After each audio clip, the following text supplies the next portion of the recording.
1 Reis, capítulo 18, versículo de número 26. Amém. Aleluia. Vamos ler o 25 para a gente entender. 24. Então invocai o nome de vosso Deus, e eu invocarei o nome do Senhor. E há de ser que o Deus que responder por fogo, esse é que é Deus. E todo o povo respondeu: é boa essa palavra. Disse Elias aos profetas de Baal: escolhei para vós outros um dos novilhos, preparai o primeiro, porque sois muitos, e invocai o nome de vosso Deus, e não lhe metais fogo. Tomaram o novilho que lhes fora dado, prepararam-no, invocaram o nome de Baal, desde manhã até o meio-dia.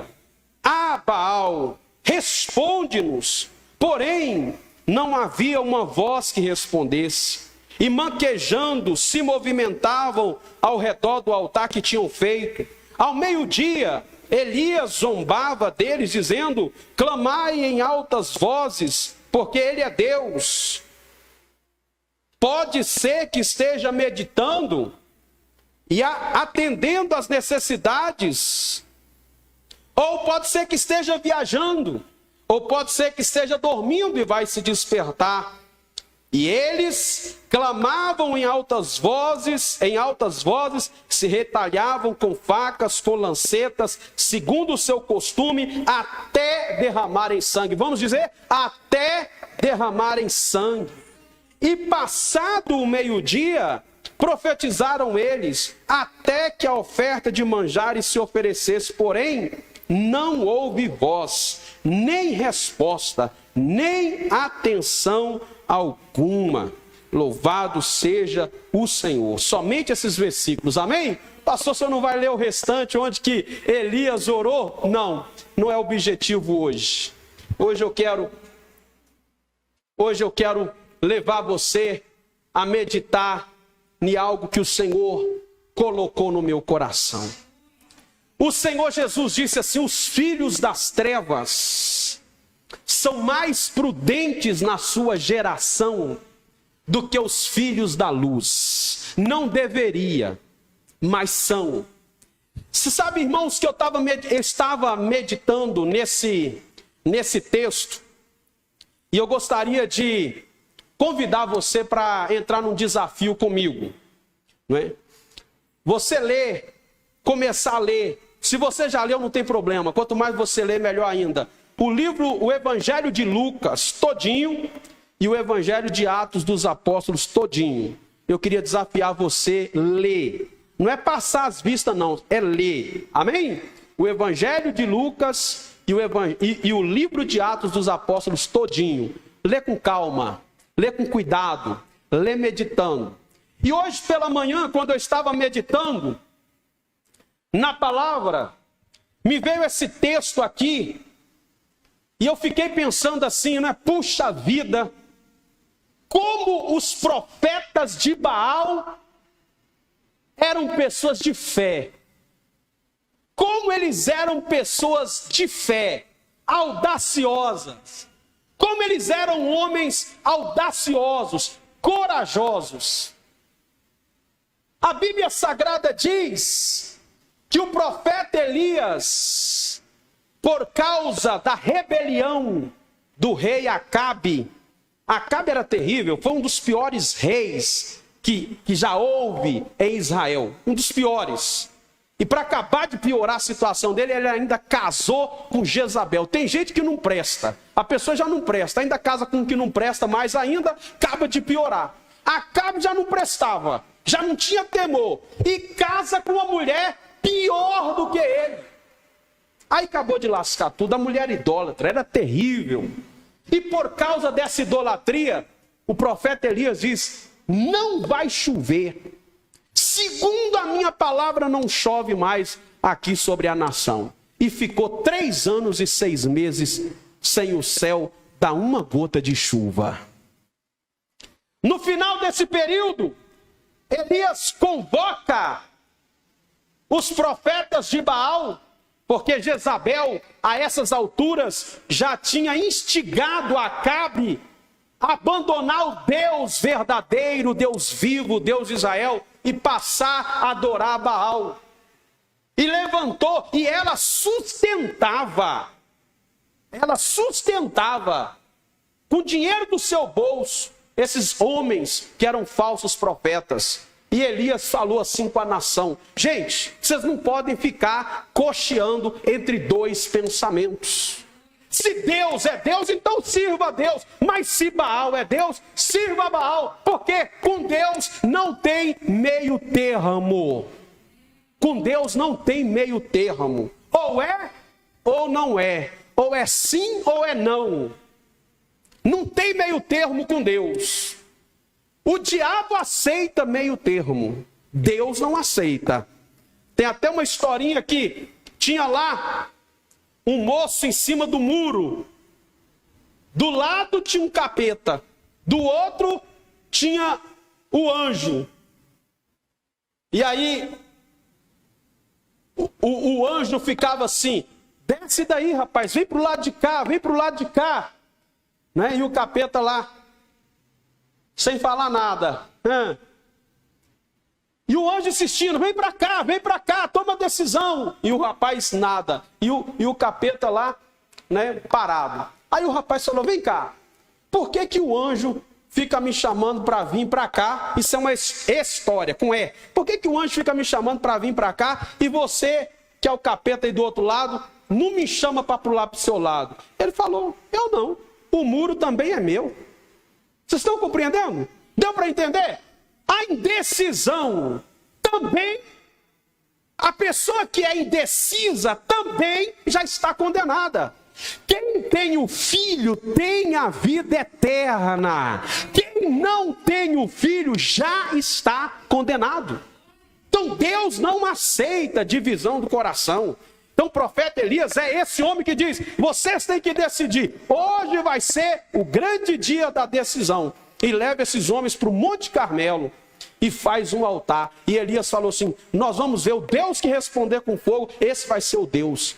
Nós vamos ver se ele é Deus ou se não é. Os profetas de Baal levantam altares, matam novilhos e começam a clamar. Desde manhã até ao meio-dia, clamando em volta daquele altar. Imagina aí que ele, ó, Baal, responde, Baal, responde, Baal. Começaram que hora? Que hora? De manhã. Começaram a clamar de manhã. Diga, os profetas de Baal clamavam desde manhã.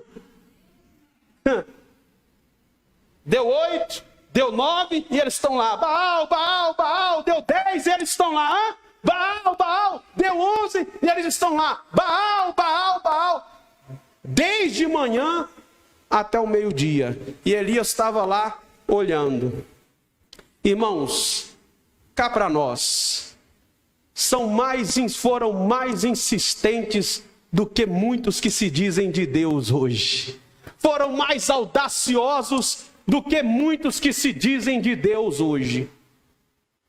Estavam terrivelmente enganados, porque estavam orando e pedindo a um Deus que não é Deus, mas estavam profundamente intensos na sua busca, profundos na sua devoção ao seu Deus morto, ao seu Deus que era morto, que não existia, que era pagão, ao Deus Baal. Você sabe, você conhece aquelas pessoas que elas são extremamente devotas, sinceras.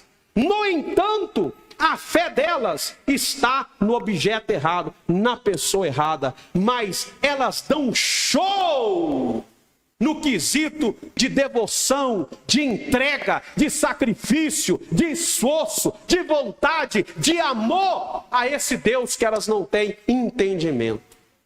O Salmo 115 diz Não a nós, Senhor, mas ao teu nome seja dada a glória. As imagens de escultura, elas têm olho, mas não veem. Têm boca, mas não falam. Têm nariz, mas não cheiram. Têm mãos, mas não apalpam. Têm pés, mas não andam. Necessitam de alguém para conduzi-las. Mas você sabe que tem muita gente que adora essas imagens com extrema devoção. Vocês sabem que tem gente que elas oferecem ofertas grandiosas para essas imagens. São sinceras, extremamente devotas. Eu fiquei pensando assim, puxa vida, né?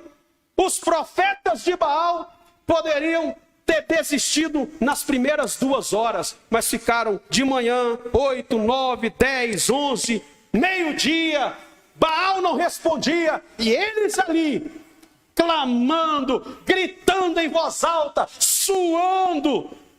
Vou usar uma palavra mais forte para vocês, berrando ali naquele altar, pedindo uma resposta a um Deus morto, a um Deus que não existe. E aí o Elias falou com eles, grita mais alto, talvez ele esteja viajando, talvez ele esteja dormindo, gritem mais alto. E quando eles viram que não tinham resposta, interessante, quando eles viram que já estavam até manquejando, versículo de número 26, eles estavam manquejando, se movimentavam ao redor do altar que tinham feito. Olha aí, gente, eles fizeram o altar. Ao meio-dia Elias zombava deles. E eles clamavam em altas vozes. E quando eles viram que não tinha resposta, diz a palavra que eles começavam a retalhar os seus corpos com faca. Olha o extremo da devoção. Uma devoção sem entendimento, mas uma devoção. Uma devoção sem entendimento, mas uma devoção. No Brasil, existem muitas pessoas assim, sinceras. Você conhece gente assim? Que elas dão um show de devoção, mesmo servindo a uma imagem de escultura, que elas depositam a fé enganadamente, porque diz 2 Coríntios 4:4, que o Deus desse século cegou o entendimento dos incrédulos, para que eles não vejam resplandecer a luz do Evangelho, mas elas são extremamente devotas e sinceras. Você conhece gente assim? Você conhece gente que todos os anos vai a um determinado lugar pagar uma promessa. Você conhece gente que já subiu escada de joelho para pagar uma promessa. Você conhece gente assim? Os profetas de Baal eram esses caras, extremamente devotos, porém a fé na pessoa errada. Qual é a minha oração? Para que Deus abra os olhos dessas pessoas, essas pessoas que são sinceras, sabe, que tem no nosso Brasil, tem muita gente sincero, extremamente sincero, sabe, que levam a religião a sério, que leva a religião delas ao pé da letra, que não negocia seu momento de devoção, não negocia. Tem muitos assim. E às vezes, aqueles que já tiveram os olhos do entendimento aberto, glória a Deus, já conheceram a palavra, não têm a mesma devoção que deveriam ter. É engraçado. Aqueles que são devotos de uma imagem, de um Deus falso, dão a vida, se cortam, fazem loucura, fazem voto de pobreza, rapam as suas cabeças, se enterram num lugar, num ambiente, abandonam as suas profissões, deixam as suas profissões, não querem ser médicos, não querem ser advogados, para servir a uma devoção, a uma fé, erradamente, enganosamente. E aqueles que já tiveram os olhos do entendimento abertos, às vezes servem a Deus, ao Deus da Bíblia, ao Senhor dos céus e da terra, ao Criador desse universo, aquele que era, que é e que há de vir, aquele que antes de Abraão ele era, o verdadeiro. Às vezes aqueles que servem a esse Deus não colocam tanta fé, não colocam tanta força, não fazem com tanta devoção, não fazem com tanta vontade, não tem paixão, amor, garra, determinação, coragem, não vão ao limite para defenderem a fé que têm. Então, às vezes, é bom nós que somos de Deus olhar, porque eu já vi muitos pregadores: aí, profeta de Baal, profeta de Baal, profeta de Baal, profeta de Baal, profeta de Baal. É o Satanás, é o demônio, é o diabo. Eu sei que estavam errados. Falta de entendimento. Porque só há um Deus, um só Deus, a quem nós servimos, e um só Senhor, o nosso Senhor Jesus Cristo. Para nós só há um Deus e um só Senhor, o Deus que criou os céus e a terra e tudo que neles há. Nele nos movemos e nele nós existimos. Só há um Deus. Está certo que eles estavam errados. Mas uma coisa eu tenho que reconhecer: a devoção deles era demais. Eles eram radicais, a ponto de manhã até meio-dia ficar orando. De manhã até meio-dia ficar orando. Aleluia! Aleluia! De manhã até meio-dia, ali clamando. E quando não obtém resposta, gritam mais alto, são mais intensos, colocam mais força. E são capazes de se automutilarem para obter a resposta de um Deus pagão. Não está muito longe, não.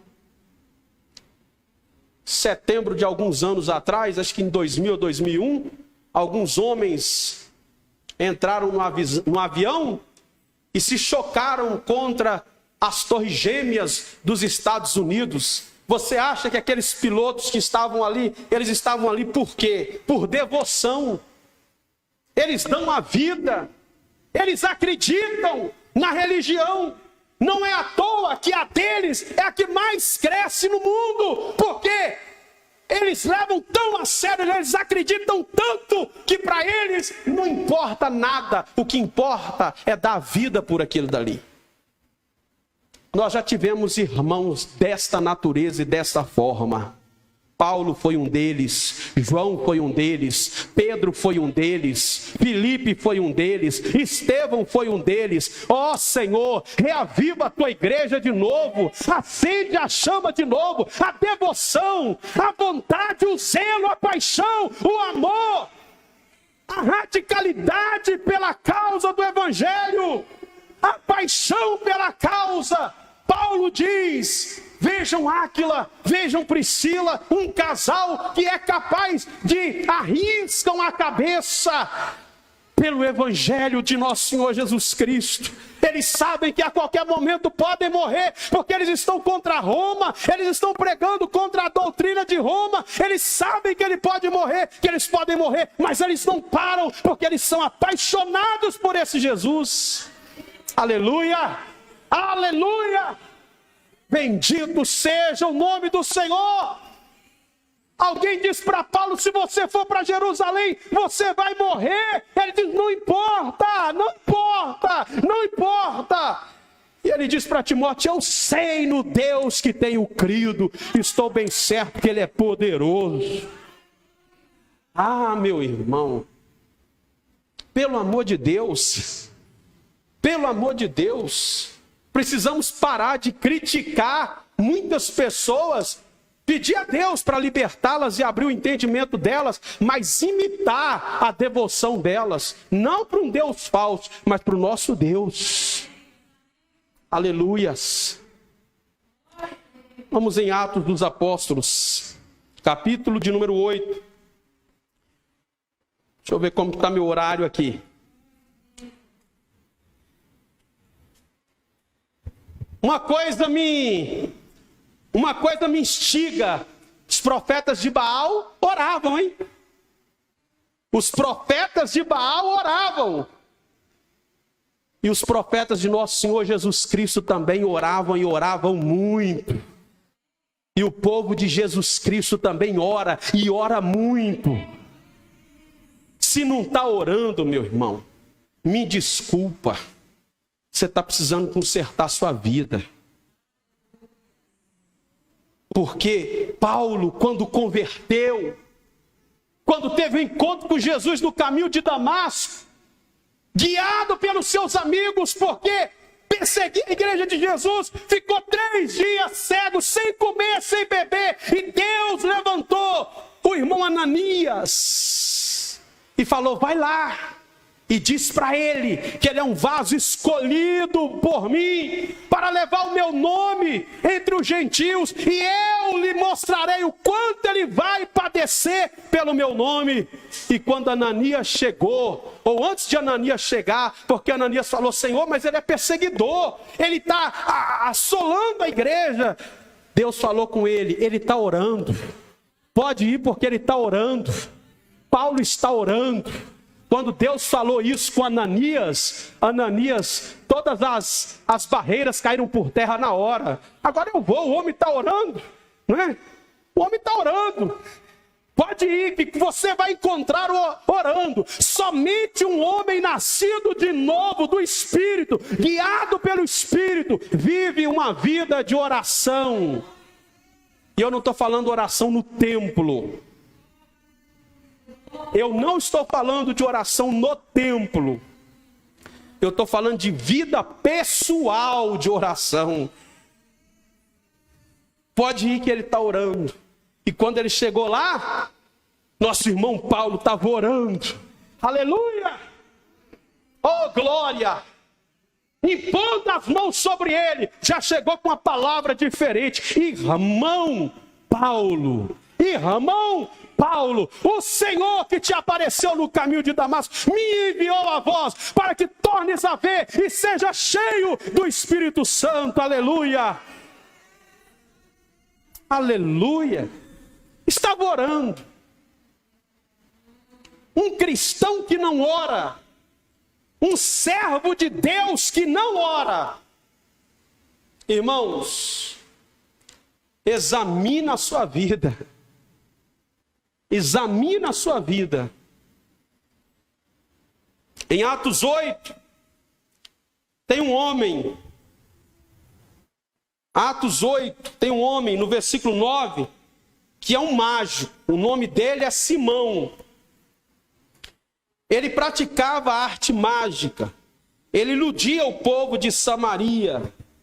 E ele insinuava ser um grande vulto, a qual todos davam ouvidos, desde o menor até o maior. Ele estava lá na cidade de Samaria. Ele era um mágico. Ele era um ilusionista. Esse homem era um ilusionista. Ele aprendeu artes mágicas. Olhe para mim. Estava lá em Samaria. E ele fazia tão bem feito as suas ilusões mágicas, que desde o menor até o maior, todo mundo acreditava. Desde o mais pobre até pessoas ricas, influentes. Desde o menos sábio até o mais sábio acreditava que de fato ele era uma grande divindade, ele era um grande vulto. É o que diz o versículo 10. Todo mundo dava ouvido para ele, do menor ao maior. E eles diziam: este homem é o poder de Deus, chamado o grande poder. Vocês estão entendendo, irmãos? Um mágico enganador, mas que enganava grandes e pequenos, iletrados e... fala a palavra... iletrado, indoutos e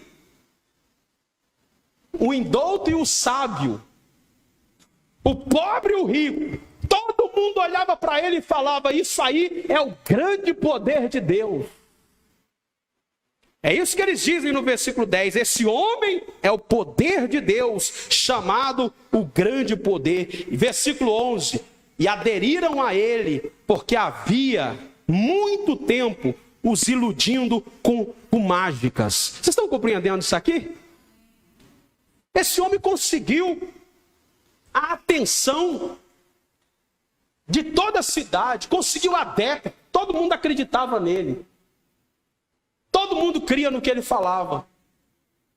Todo mundo cria no que ele fazia. E a cidade dizia: esse homem é o grande poder de Deus. Eles estavam iludidos, enganados.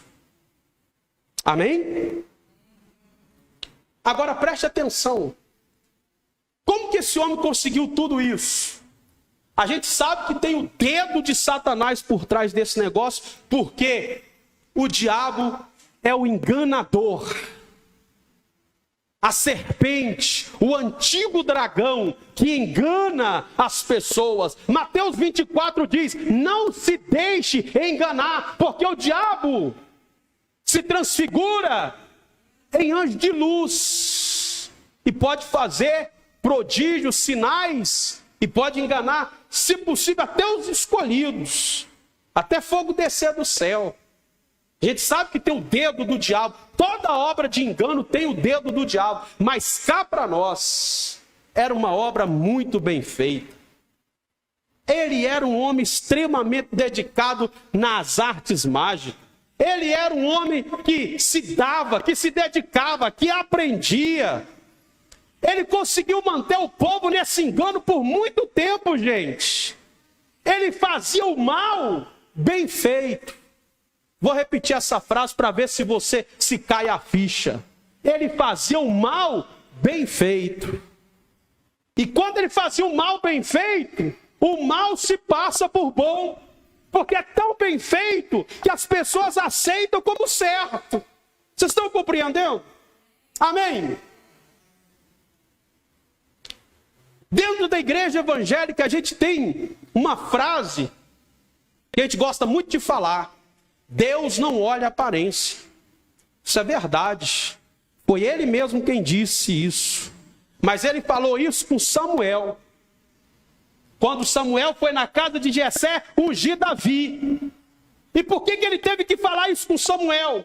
Porque Samuel, quando chegou na casa de Jessé e que olhou para os filhos de Jessé, um deles, Samuel disse: certamente está diante de mim o ungido do Senhor. Porque o cara tinha aparência de rei. Então Deus diz: olha, Samuel, não atenta para a aparência.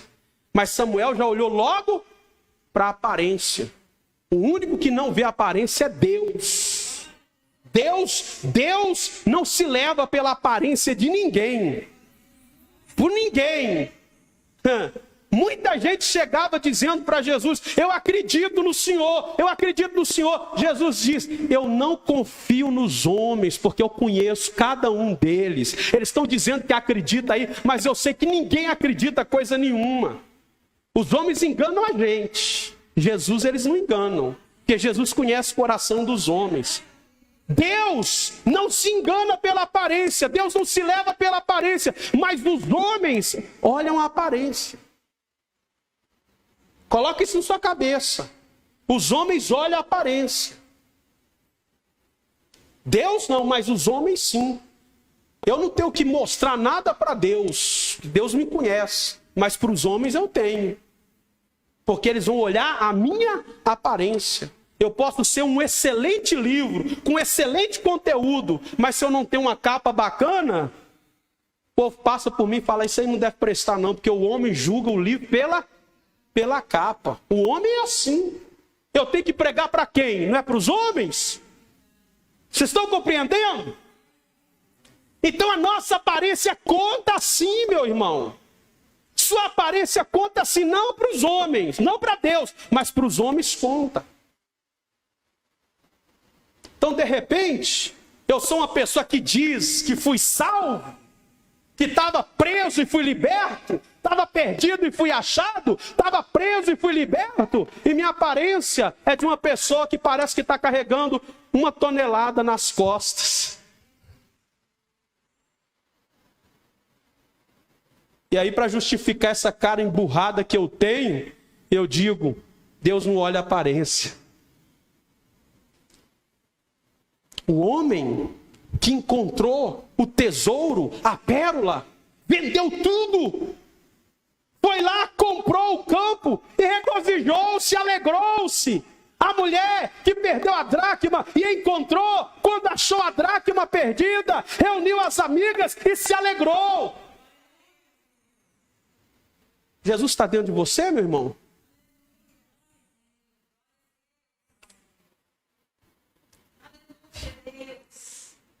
Simão fazia o mal bem feito, por isso se passava por certo. Se a gente fizer o bem mal feito, a gente se passa pelo errado. Coloque isso na sua cabeça. Se a gente não fizer o certo bem feito, mesmo que é certo, as pessoas não vão dar valor, elas não vão acreditar. Mesmo que está certo. Porque a gente não coloca garra, a gente não coloca entusiasmo, a gente não coloca paixão, a gente não coloca devoção, a gente não mostra que nós estamos com a verdade, a gente não mostra que nós estamos com Cristo, a gente não mostra que a verdade nós temos. E quando a gente fala dessa verdade, a gente fala com pouco entusiasmo. Olha os nossos semblantes, irmãos. Coisa mais difícil que tem é a gente rir. Dá uma olhada no espelho. O coração alegre.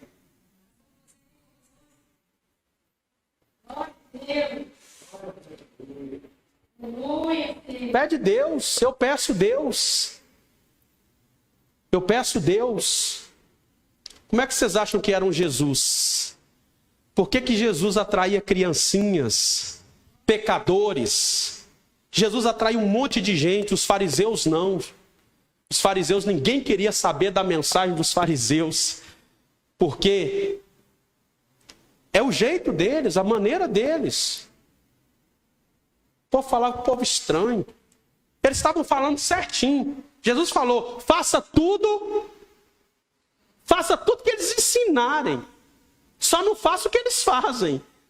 A mensagem deles está correta. A pregação deles está correta. O que está errado é o modo de vida deles.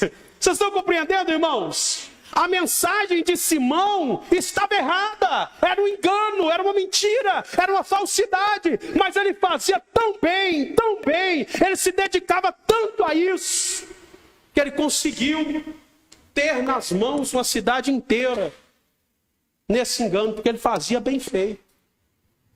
Mas aí chega o evangelista Filipe, versículo 12.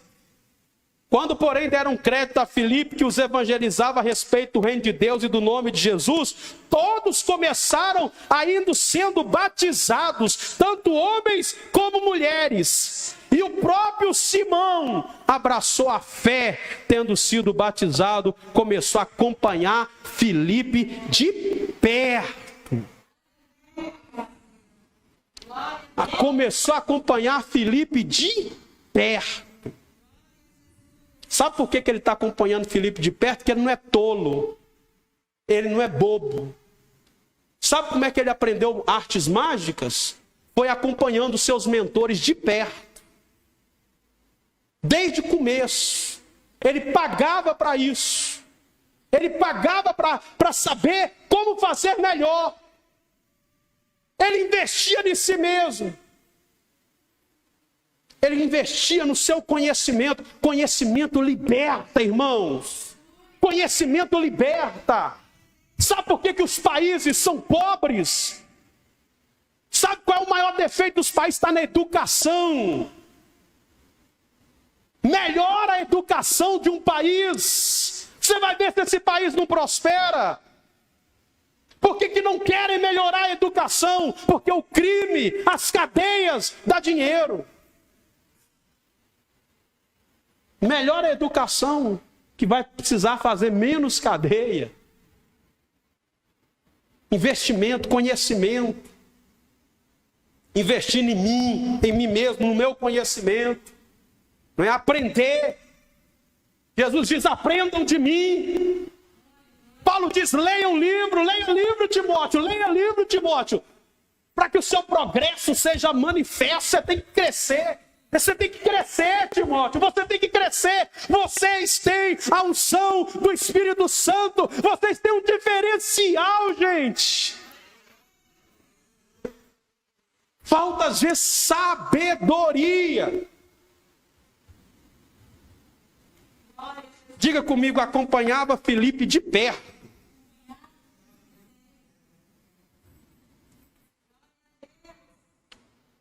É assim que a gente aprende. Andando perto das pessoas que nos elevam, ó. Andando perto de pessoas que nos instigam a ser mais santos, a serem melhor, a sermos melhor, a orar mais, a buscar mais. É assim. Escolha suas companhias. Paulo diz, as más conversações corrompem. Algo em comum de todo leproso. Os leprosos andavam juntos, em bando. Eles andavam em bando. Todo leproso procurava um leproso para andar com ele. Pode um cego guiar outro cego? Ambos cairão. Eu não quero andar com gente fofoqueira. Irmão, Deus me perdoe, mas difamação é pecado. O que você fala às escuras, às ocultas, será dito para todo mundo ouvir. Você não tem temor de Deus, não? Ah, mas se eu falar de Vandilson aqui, eu estou falando aqui com ele aqui, eu estou falando dele aqui dentro de casa, ninguém está ouvindo. Você não tem temor de Deus, não? Falar no meu pastor, nossa, pastor Igor está chato, é insuportável. Estou falando aqui dentro de casa. Você não tem temor de Deus, não? Eu não estou ouvindo, mas Deus está ouvindo. Guarda seus lábios, irmãos. Guarda os seus lábios para não pecar. Quem quer viver dias felizes, refreie a sua língua do mal. Larga a vida dos outros para lá. Eu estou batendo nessa tecla, larga a vida dos outros para lá. Ore por ele. Principalmente pelos que falam de você, pelos que te perseguem. Os pecadores amam que os amam. Jesus diz, ore pelos que os perseguem. Diga de perto, seguir de perto. Oh glória, pertinho. Amém? Diga de pertinho. Vem cá, irmão, chega aqui, ó. Quando a pessoa está seguindo a gente de perto, está seguindo. O primeiro erro que Pedro cometeu quando ele negou Jesus foi começar a seguir Jesus de longe. Sem muito envolvimento, sem muito comprometimento, sabe, de longe. Quer envolver muito. Chega perto, irmãos. Fala com o seu irmão, chega perto. Você está achando que você é melhor do que alguém? Você é melhor do que alguém? Você sabe mais do que alguém? É, porque uma pessoa quando isola de uma, duas. Ou ela não tem humildade, ou ela acha que ela é melhor do que o outro, né? Ela se isola. Salomão diz, quem se isola insurge contra a verdade. Então, esse grupinho aqui eu não vou chegar perto dele, por quê? Eu sei, mas já sei tudo. Seja humilde. Os discípulos de Jesus são humildes. Os discípulos de Jesus são generosos. Os discípulos de Jesus são amorosos. São pessoas de oração. São pessoas de comunhão. São pessoas apaixonadas pelo Evangelho. Então vou encerrar deixando essas duas palavras para você pensar. Os profetas de Baal, que mesmo com a sua loucura e o seu engano, deram um show de devoção. Simão, o mágico, enganador, mas deu um show, fazendo bem feito. Vamos aprender a fazer o melhor. Pastor, vamos ser hipócrita? Não, nós somos a verdade, nós temos a verdade. Nós temos a verdade. A palavra está em nós, o evangelho foi confiado em nós. Amém! A gente precisa parar de falar mais dos falsos profetas e nos levantar como os verdadeiros profetas. Entendeu, irmãos? Que eles são audaciosos. O povo audacioso são os falsos profetas, viu? A gente precisa parar de falar mais e nós tomarmos a nossa posição, porque ninguém pode contra a verdade, senão a favor da verdade. Ninguém pode. Onde a luz chega, as trevas se dissipam. Se dissipam. Deus abençoe todos que estão aí pela internet.